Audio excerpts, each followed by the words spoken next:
What's going on, YouTube? The Independent Stacker coming to you again tonight, February 28th, 2019. We've already done a recap of where we're at with gold and silver for the evening on my previous video this evening. So I just want to jump right into what tonight's second video is about, and that is, it's the last day of the month in February. I want to show you where we're at with my stack for the first 2 months of the year. So, I like to keep my silver, for now anyway, in a container that's fairly nondescript. Now this obviously is a humidor. I previously was a cigar smoker. I have probably smoked maybe 2 cigars in the last year, probably. I used to smoke cigars on a daily basis. I'm not saying it's a nasty habit, but I tried really hard to stop smoking in the last several years. So limiting the number of cigars that I take in really has helped. But I needed to find something to do with all my old humidors. So really, quite honestly, humidors are made for keeping cigars humidified. But I've also realized that if you run the humidity low enough in these things, they're actually really good at storing silver. You're going to limit your oxidation. And the obviously, humidity is going to be one of the main culprits of discoloring silver, especially when you're dealing with graded coins and brilliant uncirculateds. So you want to keep the moisture as low as possible. So without further ado, I'm going to jump into what the stack looks like now. If you just saw my last video, you recognize these. We got in 10 ounces. These are 10 brilliant uncirculated silver American Eagles. Got those in today from APMEX. Coin from the first video that I did, if you recognize this from a couple weeks ago. This was the first coin that I had received from my grandfather back in 1998. The coloration on this is just amazing. I just love this coin. This was the basis of the stack. This coin will be in the stack forever. So you'll probably get used to seeing that one on these monthly recaps. Next up, in the back here, obviously, you recognize these from a video that I did earlier in the week. These were the 2011 uncirculateds that I picked up at my local coin shop. Zoom in on these. These are all in pretty good shape. There was one that was a little off. Wasn't too unhappy about that, but we got a great price on those.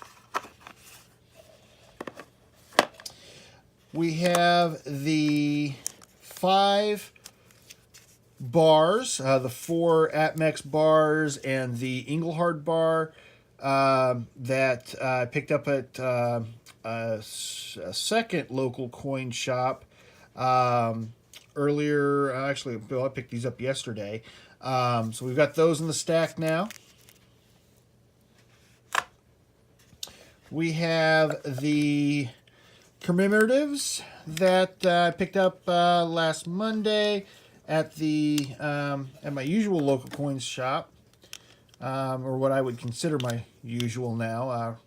Going there tomorrow. The video detailing what I'm going to be picking up tomorrow will be uploaded on Monday, most likely. I'm going to be out of town this weekend, so we've got those 4 there. These are 77% silver. We have the American Silver Eagle that we got from Littleton, also detailed in a video earlier this week on whether or not Littleton is a a scam or not. I suggest you check that video out if you've never dealt with them before or you're thinking about dealing with them. Oh, we got the old standby, the old silver grain, 5 ounces of that. We have the 2 MS70s of the 2018s that we picked up, that we detailed on the first video, as well as the 2015 high relief proof gold $100. That's the .9999 that my dad gave me for Christmas last year. And we have the 2, they're back in their packaging. I got them shipped to me in, but there's 2 here of the Valcambi combi bars, the 100 gram a piece.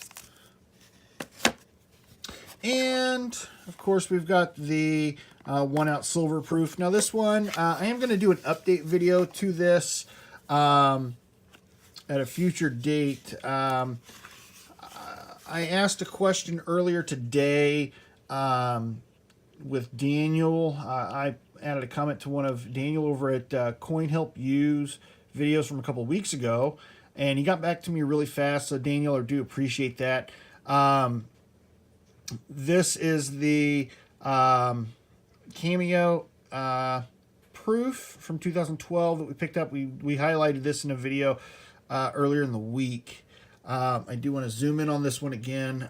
This one, we've actually been talking about this quite a bit because it is a proof coin. You can see here, this has a die cut, die crack that runs almost to the center of the coin, realistically. I mean, that is a long, long die cut. I've talked with a couple coin dealers now. We brought this up on the Coast to Coast Stacking with Yankee Stacker and Silver Baggins Wednesday, and discussed it a little bit. And nobody has ever seen anything like this. So my question with Daniel was if I should send this off to be graded. And he was the first one that's really given me a decent answer on that. And that was, I'm probably not going to get a whole lot out of having this graded, which I appreciate his honesty. I'm probably just going to get this graded just for my own comfort. Just to slab this and say I've got a defect Cameo, which is rare.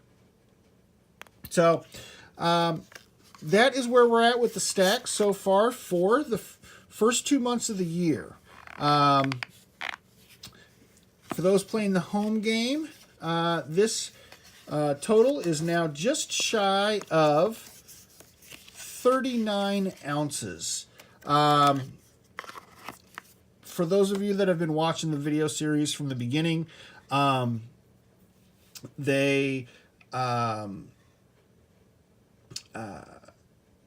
goal, when I first started, my goal was 100 ounces. I wanted to stack 100 ounces this year. After I started ordering and purchasing silver, I realized 100 ounces was going to come really quick. So I upped that to 150 ounces. Ran some quick numbers. I'm a numbers guy. I ran some quick numbers, and actually, if I keep on this pace for the rest of the year, I'm on pace to get to almost 230 ounces.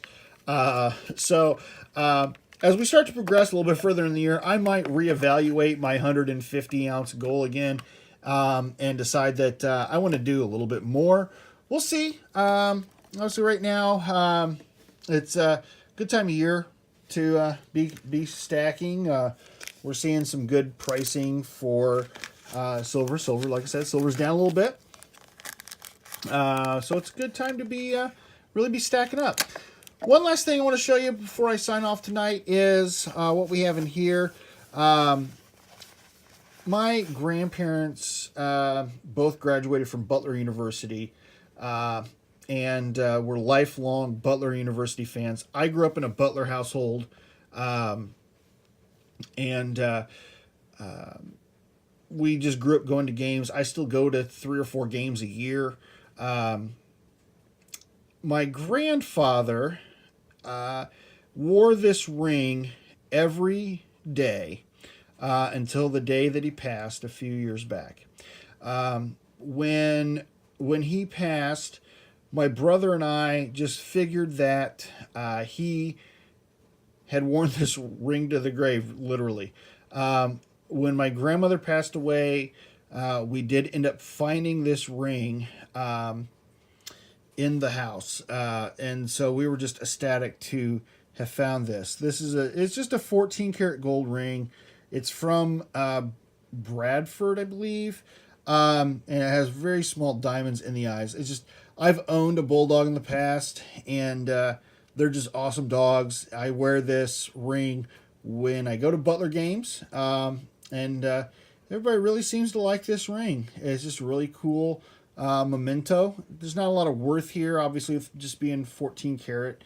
But I just wanted to show you guys, give you a quick story on that, and why it appears in my stack. And it's just because I want to keep it safe, and I want to make sure that it's preserved. So, hope you guys enjoyed the video tonight. As always, hit the like button if you liked the video. Always appreciate knowing what you guys have to say.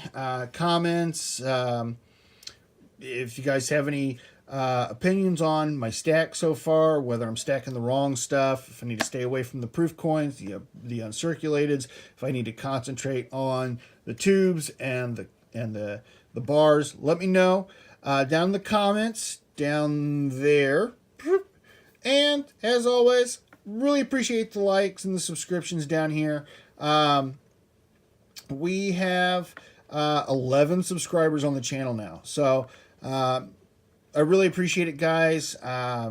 It's been an awesome journey so far, these first 2 months of the year, getting to know everybody. I really, really enjoy going on these live streams and watching you guys talking about silver and stacking and everything involved with the community. So we will see you guys in my next video next Monday.